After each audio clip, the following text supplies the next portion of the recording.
اس واقعے میں ایک بہت بڑا سبق یہ ہے، غلطی ہو جانا انسانی فطرت ہے، لیکن اس پہ اڑے رہنا شیطانی فطرت ہے۔ اور مومن کی شان یہ ہے کہ غلطی کے بعد فوراً توبہ کرے۔ اب توبہ تو قبول ہو گئی، لیکن جس مقصد کے لیے انہیں بنایا گیا تھا، یعنی زمین کی خلافت، اب اس کے پورا ہونے کا وقت تھا۔ اللہ نے حکم دیا، نیچے اتر جاؤ، تم ایک دوسرے کے دشمن ہوگے اور تمہارے لیے زمین میں ایک مقرر وقت تک ٹھہرنے کی جگہ اور فائدہ اٹھانے کا سامان ہے۔ تفسیر ابن کثیر اور الگ روایتوں کے مطابق حضرت آدم علیہ السلام کو ہندوستان یا سری لنکا کے علاقے میں ایک پہاڑ پر اتارا گیا، جسے آج سرندیپ یا ایڈم پیکس کہتے ہیں۔ باقی اس کی سچائی اللہ ہی بہتر جانتا ہے۔ مگر اما حوا کو جدہ سعودی عربیہ میں اتارا گیا۔ مطلب جدہ کا لفظی مطلب ہی دادی ہے، یعنی گرانڈ مدر۔ ان کا زمین پر آنا ایک سزا سے زیادہ ایک نئی ذمہ داری کی شروعات تھی۔ وہ دونوں ایک دوسرے سے ہزاروں میل دور الگ الگ کانٹیننٹ پر تھے۔ ان کے دل میں جدائی کا غم اور اپنے رب سے دوری کا احساس تھا۔ روایت میں آتا ہے کہ وہ دونوں 200 سال تک روتے رہے اور ایک دوسرے کو تلاش کرتے رہے۔ حضرت آدم علیہ السلام نے جبرائیل علیہ السلام کی رہنمائی میں اپنا سفر شروع کیا، اور یہ انسانی تاریخ کا پہلا سفر تھا۔ وہ پریشانی میں اللہ سے دعا کرتے اور اپنی غلطی پر روتے رہتے، اور ان کا یہ سفر انہیں اس جگہ لے آیا جسے آج ہم مکہ کہتے ہیں۔ بالآخر ان کی تلاش اور ان کی دعائیں رنگ لائیں۔ وہ عرفات کے میدان میں اس پہاڑ کے پاس ایک دوسرے سے ملے جسے آج ہم جبل رحمت یا ماؤنٹ آف مرسی کہتے ہیں۔ عرفات کا مطلب ہی پہچان لینا ہوتا ہے، اور یہ ان کے ملن کی، اللہ کی رحمت کی اور انسانیت کے سینٹر کی نشانی بن گیا۔ یعنی یہ وہ جگہ ہے جہاں آج حج کا سب سے بڑا رکن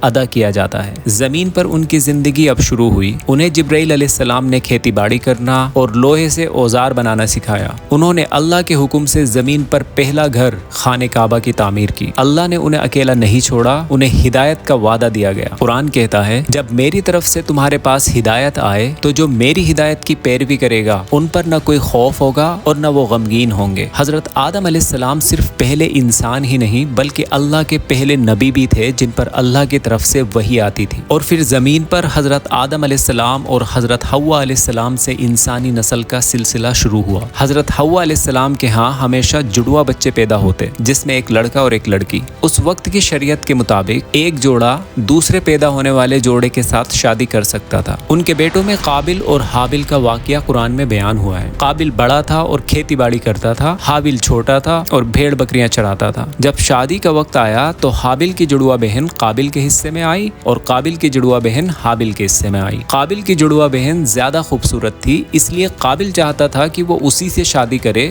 جو اس کے ساتھ پیدا ہوئی تھی، جو اس وقت کی شریعت کے خلاف تھا، اور اس طرح قابل اور حابل میں حسد پیدا ہو گیا۔